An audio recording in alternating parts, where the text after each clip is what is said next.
ഞാൻ 10ാം ക്ലാസ്സിൽ പഠിക്കുന്ന സമയത്താണ് 1977 എന്നാണ് ഓർമ്മ. പട്ടാളം ജാനകി എന്ന് പറഞ്ഞൊരു സിനിമ റിലീസായി. ഞങ്ങൾ സ്കൂൾ കുട്ടികളുടെയൊക്കെ ഒരു വലിയ രോമാഞ്ചമായിരുന്ന കുമാരി ഉണ്ണിമേരിയാണ് അതിൽ നായികയായിട്ട് അഭിനയിച്ചത്. വിൻസെൻ്റ് ആയിരുന്നു നായകൻ എന്നാണ് എൻ്റെ ഓർമ്മ. നിറഞ്ഞ സദസ്സുകളിൽ ബോക്സ് ഓഫീസ് ഇടിച്ച് പൊളിച്ച് ഓടിയ ഒരു സിനിമയായിരുന്നു പട്ടാളം ജാനകി.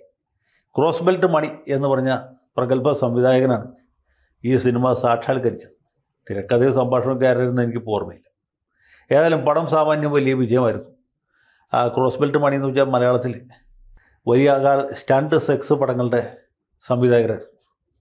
അപ്പോൾ ആ വിഭാഗത്തിൽപ്പെട്ടൊരു സിനിമയായിരുന്നു പട്ടാളം ജാനകി. പേര് കേട്ടതിന് നമുക്ക് തോന്നും. ഇതിൽ ഉണ്ണിമേരിയുടെയും വിജയ നിർമ്മലയുടെയൊക്കെ വലിയ ആക്ഷൻ രംഗങ്ങളുണ്ടായിരുന്നു എന്നാണ് എൻ്റെ ഓർമ്മ. അപ്പോൾ അങ്ങനെ ഒരു സിനിമ ഇവിടെ റിലീസായപ്പോൾ അന്ന് സെൻസർ ബോർഡൊക്കെ ഉണ്ടായിരുന്നു.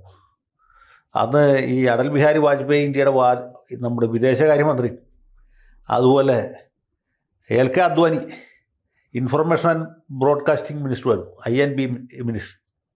അദ്ദേഹം വാർത്താ വിതരണ പ്രക്ഷേപണ മന്ത്രിയായിരിക്കുന്ന കാലത്താണ് ഈ പടം റിലീസായത്.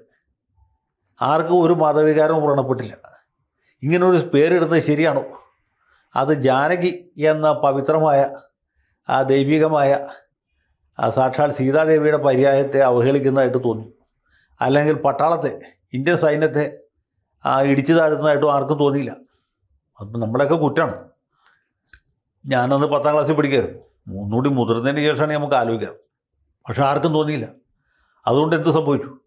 ആ സിനിമ റിലീസായി എന്ന് മാത്രമല്ല, അതേ പേരിൽ അത് ഇപ്പോഴും നിലനിൽക്കിച്ചു. പേര് മാറ്റാൻ പറ്റിയില്ല. പേര് മാറ്റാൻ വേണ്ടി ഒരു സമരം അഴിച്ചുകൂടായിരുന്നു. അല്ലെങ്കിൽ കേന്ദ്ര സെൻസർ ബോർഡിന് തന്നെ തടയാമായിരുന്നു. അല്ലെങ്കിൽ കേന്ദ്ര ഗവൺമെൻറ് നേരിട്ട് ഇടപെടാമായിരുന്നു. ഇതൊന്നും ഉണ്ടായില്ല. അങ്ങനെ പല സിനിമകളും ഈ നാട്ടിൽ വന്നിട്ടുണ്ട്. ഉദാഹരണത്തിന് UPA സർക്കാർ അധികാരത്തിലിരിക്കുന്ന സമയത്താണ് തന്നെ എൻ്റെ ഓർമ്മ. ലാൽ ബഹദൂർ ശാസ്ത്രി എന്ന് പറഞ്ഞൊരു പടം റിലീസായി. അത് കണ്ടപ്പോൾ എനിക്കെന്നെ ഒരു വിഷമം തോന്നി. ഈ ലാൽ ബഹദൂർ ശാസ്ത്രി വളരെ നല്ല സത്യസന്ധനായ, ഒട്ടും അഴിമതിക്കാരനല്ലാത്ത, രാജ്യത്തിന് ഒരുപാട് ഉപകാരം ചെയ്ത ഒരു പ്രധാനമന്ത്രിയായിരുന്നു, ഒരു കോൺഗ്രസ് നേതാവായിരുന്നു. വളരെ എളിയ ജീവിതശീലങ്ങൾ വച്ച് പുലർത്തിയ വളരെ സൗമ്യനായ സാധാരണക്കാരനായ ഒരു മനുഷ്യൻ.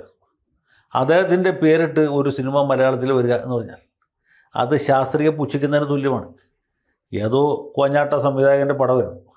പടവും കോഞ്ഞാട്ടയായിരുന്നു. ഞാൻ ആ സമയത്ത് നമ്മുടെ സുഹൃത്ത് PC വിഷ്ണുനാഥ് യൂത്ത് കോൺഗ്രസിൻ്റെ പ്രസിഡൻ്റായിരുന്നു എന്നാണ് എൻ്റെ ഓർമ്മ. ഞാൻ വിഷ്ണുവിനെ വിളിച്ച് പറഞ്ഞു, വിഷ്ണു, ഇങ്ങനൊരു സിനിമയ്ക്ക് അനുവാദം കൊടുക്കുന്നത് ശരിയല്ല.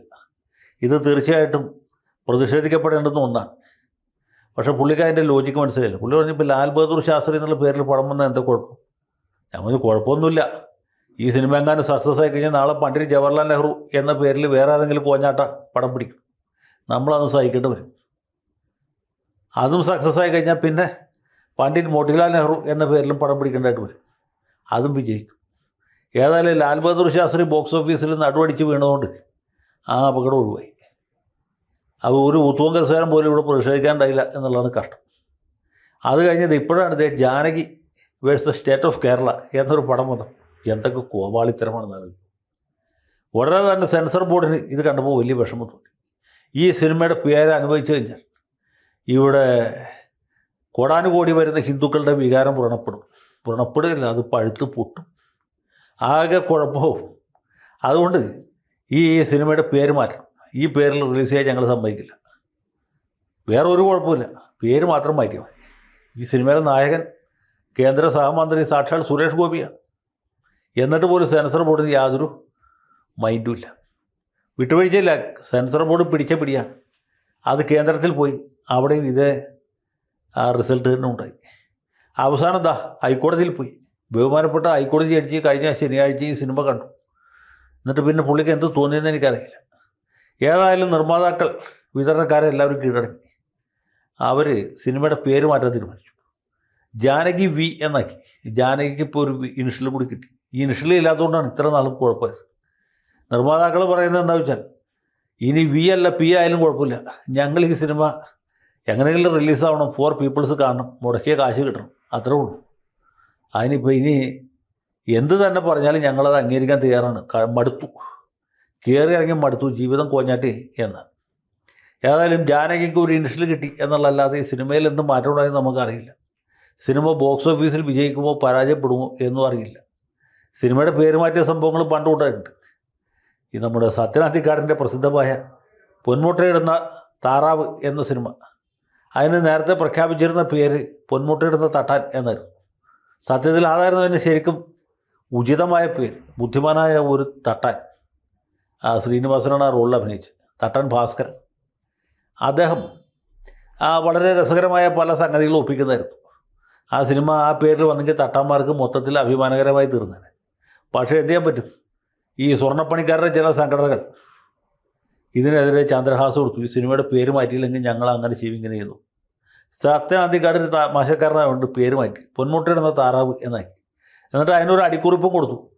ഇത് കണ്ടിട്ട് താറാവുകൾ പ്രതിഷേധിക്കുകയില്ല എന്ന് പ്രതീക്ഷിക്കും. ഏതായാലും താറാവുകൾക്ക് സംഘടന ഇല്ലാത്തതുകൊണ്ടും അവർക്ക് സമുദായ സംഘടന ഇല്ലാത്തതുകൊണ്ടും സത്യനാന്തിക്കാട് രക്ഷപ്പെട്ടു.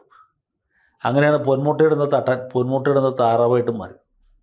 അപ്പോൾ ഇങ്ങനെയൊക്കെയുള്ള തമാശകൾ പണ്ടുണ്ടായിട്ടുണ്ടെങ്കിലും ഇതുപോലെ ഹൈക്കോടതി കയറി പുലിവാല് പിടിച്ച സംഭവം വേറെ ഉണ്ടായിട്ടുണ്ട് എന്ന് തോന്നുന്നില്ല. ഏതായാലും പട്ടാളം ജാനകി ഇപ്പോഴത്തെ കാലത്ത് റിലീസ് ചെയ്തെങ്കിൽ അത് പി ജാനകി എന്ന പേരിൽ ഇറക്കേണ്ട വരുവാണ് എന്നാണ് എനിക്ക് തോന്നുന്നത്. ഏതായാലും ജാനകി വി സക്സസ് ആകട്ടെ, ബോക്സ് ഓഫീസ് ഇടിച്ചു പൊളിച്ച് ഓടട്ടെ എന്ന് മാത്രം ആശംസിച്ചുകൊണ്ട് തൽക്കാലത്തേക്ക് നിർത്തുന്നു. ജയ് ഹിന്ദ്.